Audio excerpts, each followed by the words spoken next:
तो फ्रेंड्स, जो आज का हमारा टॉपिक है वो है मैकेनिज्म ऑफ एक्शन ऑफ मोंटिलोकॉस्ट।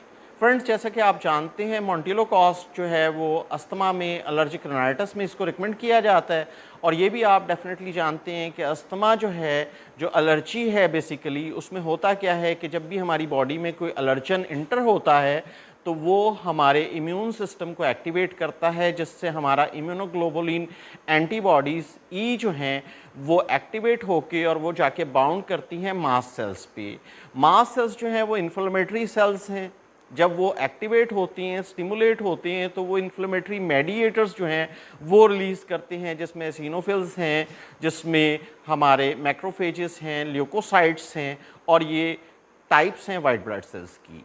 ठीक है, जब ये एक्टिवेट होते हैं, ये रिलीज़ होती हैं इन्फ्लेमेटरी मेडिएटर्स, तो वो क्या करते हैं, वो जाके हमारे जो एयरवेज हैं, पर्टिकुलरली ब्रोंकाई, ब्रोंक्यूल्स, ये एयरवेज हैं, इनके स्मूथ मसल पे जाके अपने रिसेप्टर्स के साथ बाउंड होते हैं और इन्फ्लेमेशन कॉज करते हैं। और आपको पता है इन्फ्लेमेशन होती है तो क्या होता है, मसल जो हैं वो कॉन्ट्रैक्ट कर जाते हैं, मतलब जो हमारा एयरवेज का पैसेज है वो नैरो हो जाता है, और वहाँ पे म्यूकाइड सेल जो हैं, म्यूकस ग्लैंड्स जो हैं, सॉरी, वो जो है म्यूकस रैपिडली और एक्सेसिवली सिक्रिएट करते हैं ताकि ट्रैप कर सकें एलर्जेंस को, और जिसकी वजह से हमारा एयरवेज मज़ीद नैरो हो जाता है और हमें सांस लेने में दुश्वारी होती है।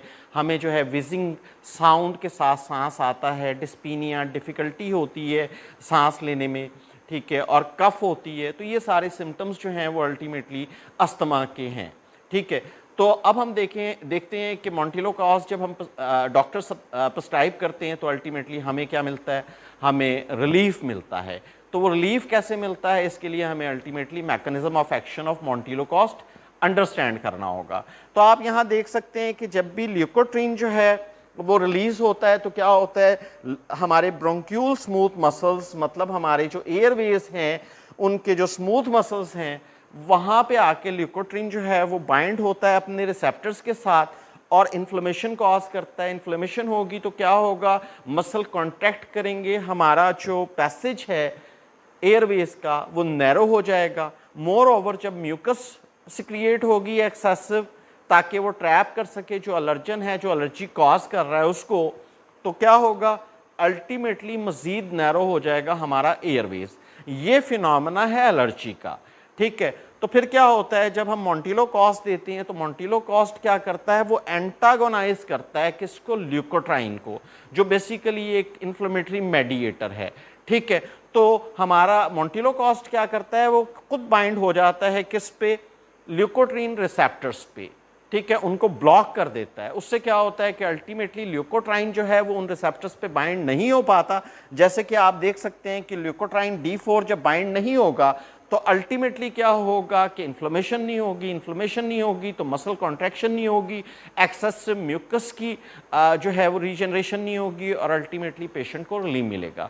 तो ये बेसिकली मोड ऑफ एक्शन है किसका, मोंटिलोकॉस्ट का। मैं एक दफ़ा फिर रिपीट कर देता हूँ कि ल्यूकोट्रीन जो है वो मास्ट सेल्स से, जब भी कोई हमारी बॉडी में एलर्जन जाता है वो मास्ट सेल्स एक्टिवेट होते हैं और ल्यूकोट्रीन मतलब है रिलीज होता है, जो कि एक इन्फ्लेमेटरी मेडिएटर है, इन्फ्लेमेशन कॉज करता है। वो आके हमारे ब्रोंक्यूल स्मूथ मसल्स जो हैं उनमें रिसेप्टर्स होते हैं, ल्यूकोट्रीन रिसेप्टर्स, उनके साथ बाउंड होता है और बाउंड होके क्या करता है, मसल को कॉन्ट्रैक्ट करवाता है, एक्सेसिव म्यूकस जनरेट होती है। तो हमारा जो मोंटिलोकॉस्ट है क्या करता है, वो इन रिसेप्टर्स को बाउंड कर लेता है, उस पर खुद आके बैठ जाता है, आप ये समझ लें। ठीक है, उससे क्या होगा, ल्यूकोट्रीन आपका उसके साथ बाउंड नहीं होगा और अल्टीमेटली मसल कॉन्ट्रैक्शन नहीं होगी, म्यूकस एक्सेसिव जनरेट नहीं होगा, सिक्रिएट नहीं होगा, मतलब इन्फ्लेमेशन नहीं होगी, और पेशेंट जो है अस्थमा का, एलर्जिक राइनाइटिस का, उसको अल्टीमेटली रिलीफ मिलेगा। तो this is the mode of action of montelukast. Hopefully आपने अंडरस्टैंड किया होगा। तो फॉलो कीजिएगा, सब्सक्राइब कीजिएगा और शेयर कीजिएगा अपने फ्रेंड्स के साथ, ताकि इस तरह की वीडियोस आपको मिलती रहें और आपकी लर्निंग जो है वो कंटिन्यू रहे। Thank you very much friends.